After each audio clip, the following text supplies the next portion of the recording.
welcome to episode 9 of Bear Bears, the podcast where I laugh and cry through the ups and downs of my journey to self-love. Journey, I use that word ever such a lot, considering how much I absolutely detest it when it's used for things like this. Car journey's fine, but this is my journey. Anyway, today I want to talk to you about the moment I realized that it wasn't my body that needed to change, it was my thought process. And I'm going to tell you about the different things I've tried and what led to this thought process. So, in no particular order, let's start with the gym.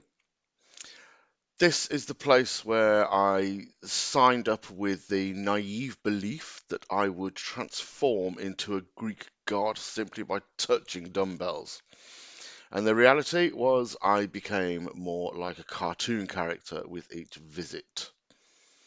I discovered that running at the speed of light is not advisable for beginners.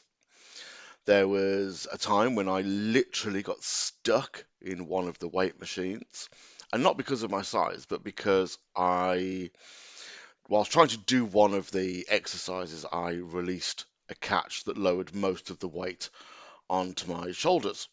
And thankfully, after joining me in a good laugh, a couple of guys helped me out. There's also the time when I forget when I'm alone and I start singing along to whatever is playing on my headphones. I I go into a gym with the confidence of Usain Bolt, but the grace and style of Ethel Merman in the Poseidon Adventure. And I think the gym staff eventually followed me around with a warning sign saying, "Cautious, hazardous newbie." Back in the UK, I tried a slimming club. Now, this wasn't Slimming World, I have to add. This is a very different company. And we were led by a woman called Glynis. And my mother came with me because she wanted to support me. Glynis had all the enthusiasm of a cheerleader on espresso, and I now know exactly why.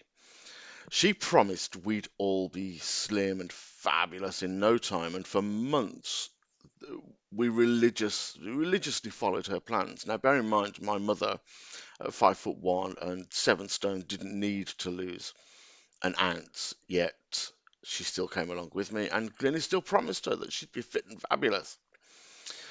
We bought the supplements they were selling, we drank their special drinks, we did what we were told. And when you joined, you signed a contract, and I'm doing that in inverted commas in speech marks, which obviously you can't see. But we signed a contract that promised that we'd lose £2 a week. Now, everyone that did, if you lost £2, you got a special mention and a gold star on your weighing card. And if you lost more, you got a free week the next week. If you lost less, you got called out during the meeting and told to try harder. If you gained, not only did you get named and shamed at the meeting, you had to pay a 50p fine for every £0.5 you'd gained. Now, Mother and I, we went every week without fail, and before we'd go, we would pop into our local Boots and we'd weigh ourselves.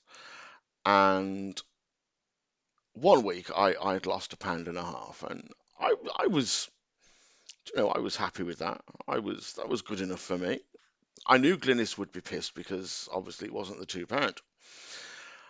And a group at the class, we weighed in, and I had gained £7. There wasn't a hope in hell this was true, and there was no way I was going to let Glynis give me the shame bell and walk me through the street. But she berated me in front of the group and demanded this 350 off me. And I can remember saying, "Fuck that," and I left. I knew I couldn't have put that much on. I'm not saying I couldn't have put weight on, even though I'd had a good week. There is no way I would have put £7 on.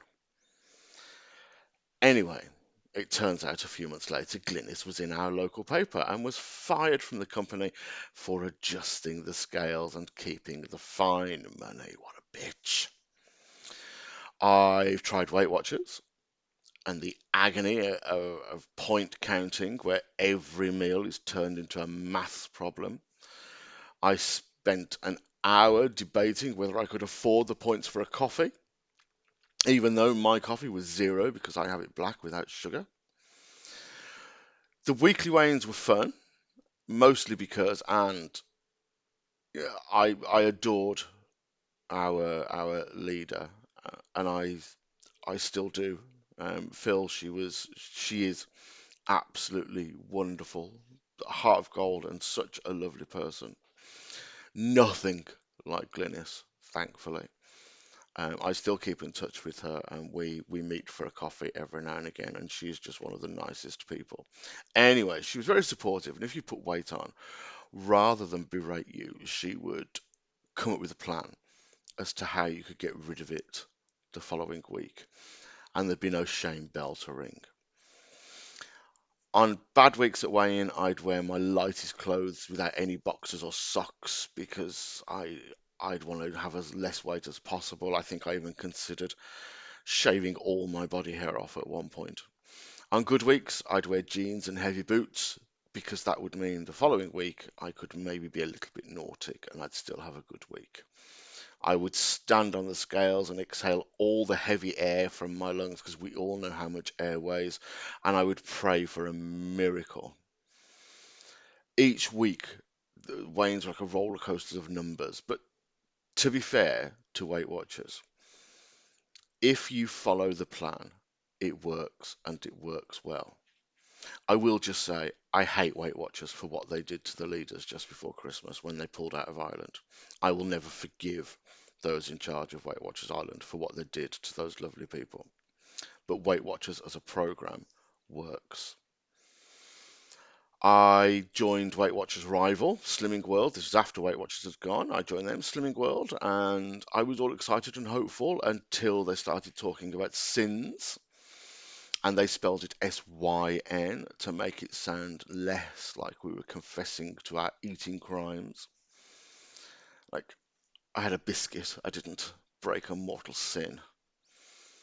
For me, calling it a sin is punishment, and it doesn't make the weight loss any easier or any better. It's just a sneaky way to guilt tripping me into enjoying my food, and I'm not standing for that. I tried yoga. I thought it would be a serene experience. Now, I knew yoga wouldn't be a big weight loss thing, but it would be a bit of exercise and a bit of fitness, and it might lead to weight loss.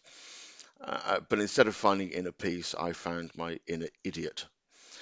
The poses named like warrior and tree, and I felt more like flamingo and falling lumberjack. And the only time any of this became fun was when someone commented on how wide I could get my legs, and my gay friend next to me just looked at me and started laughing because we both knew the in joke. Now, as I said, I know yoga was not a diet thing, but it was more the exercise, and I need my fitness or my exercise things to be fun, and yoga just wasn't fun. What else have I tried? I've tried the Cambridge diet. Oh, consuming nothing but powdered shakes and soups. The first shake tasted like despair. It was horrible, and I think by day three I was hallucinating cheeseburgers. At one point, I considered chewing off my own arm. It made me grumpy. I it was just a horrible experience. And in 3 weeks, I'd lost 2.5 stone, which is good, right? No, losing it that quickly is not good because A, it doesn't stay off, and B, it's unhealthy. And I knew it was unhealthy because my face went from my healthy pink color to grey. And as well as losing, excuse my cats in the background, as well as losing all the color in my face, I lost the ability to chew, and because I was drinking everything, and I lost 240 euros. So yeah, not impressed. I tried therapy. I thought we'll try something serious here. And my therapist introduced me to the proper concept of body positivity, not what I thought body positivity was. She introduced me to all its facets, and it was a very enjoyable experience. And she recommended that every morning I say nice things to myself. I stood in front of a mirror, and I found that quite difficult to start with. And like the only things I could come up with was that I had nice earlobes and that my ability to find matching socks is commendable. I couldn't find proper positive things to say to start with, but eventually I did, and I began to see myself in a more positive light. But, but it wasn't enough because the negative thoughts, when I'd say something positive like you have good legs, the negative thoughts would say, yeah, but you're still a hairy, fat, ugly asshole. And I needed to get past that, and I didn't know how. I tried fitness apps. Now, I still use my fitness plan to track stuff, but that's about it. The other fitness apps, they're useless for me personally. You might find some use in them, but for me, I found them a waste of time because not only is there no accountability, because there is no one to be accountable to. It's all well and good saying, "Oh, you're accountable to the app." Are you? Are you really? Because I found it very easy to just say, "Why, yes, of course I did your routine this morning," just by clicking OK and lying to the app. The app's not going to question me, not going to know the truth. So there is no accountability. Now, you might not need that accountability. Good for you. I hope you don't. I do. Then there came the podcast. So there I was standing in front of the mirror. I was telling myself that I have great legs and a good beard. I berated myself for trying so many different diets and exercise plans, and I started to think about other things the therapist had said to see what would help. And one of the things she said was about journaling stuff.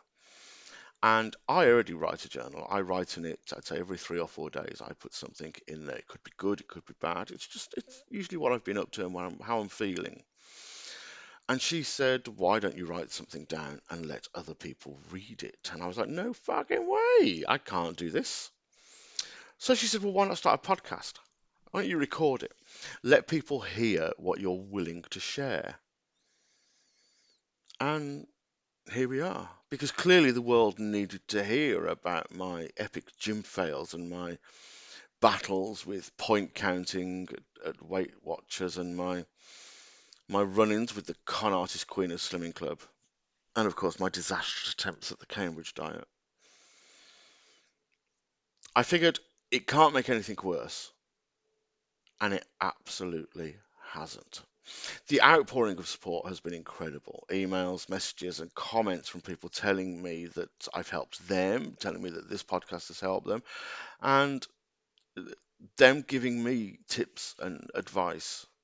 And it's been wonderful to receive because it really has. It really has made me think more about my body image in a positive way rather than a negative. Another turning point came when I attended events for people like me. And I don't mean as in like support groups for people with body image issues. I mean, like gay events for bears, where there are big people there and hairy people there, and I'm surrounded by people of all shapes and sizes, all radiating confidence and self-love. And it was at one of those where I had my first proper realization, and that's that I don't need to change my body. I need to change my thought process. And seeing my husband look at the other guys that were there and and saying how attractive they were when these guys were exactly the same as me made me realize that, do you know what? He wasn't lying all along. He does love me for who I am. Maybe I should love me for who I am. And it was time to stop measuring my worth in pounds and ounces and inches and not just because of we use the metric system over here, but it was time to start embracing how wonderful and unique I am. Because I am. I do think I'm wonderful, and I am clearly unique because we all are, and I love that. I shouldn't have to fit into any mold. Instead, I should be breaking the molds and celebrating every lovable part of myself. And those two realizations, this podcast and that experience um, at the events, have changed my thought process. I still have days where I hate myself. Like this is a journey of self-acceptance, and I still want to lose weight, but I don't want to lose weight. Sorry, I don't need to lose weight. I want to lose weight because my weight doesn't define my self-worth. I don't want to lose weight to look good. I want to lose it because I have some amazing clothes that I want to be able to get back into. But I have some amazing clothes that I can already wear, and I do. Lots of people commented on the t-shirt I wore recently at a Pride event, which had Trophy Husband on the front. So I do have lots of nice clothes, lots of good clothes that I can wear at the moment. So losing weight to get back into the other ones is just, it's a nice thing to work towards. It doesn't, if I don't ever do that, it doesn't make me a bad person. And that's the thought process that I like. I'm still wonderful. As I said, I'm still learning to love myself, and I'm not quite there yet, but it's coming. It's slow, but slowly means it's lasting because I can see it working. I can feel myself getting better. As I said, I still have those moments of hatred towards myself, but they're getting fewer, and I'm getting past them quicker. I'm quite sure I'll have another one soon, and I'm quite sure when I've finished this podcast and maybe put it out there that I'll have another one like saying, "Why are you doing this?" And I'll get over it by saying something positive, and they're working. It's all working. And if I do have another negative one, so be it. I'll deal with it then. Until next time.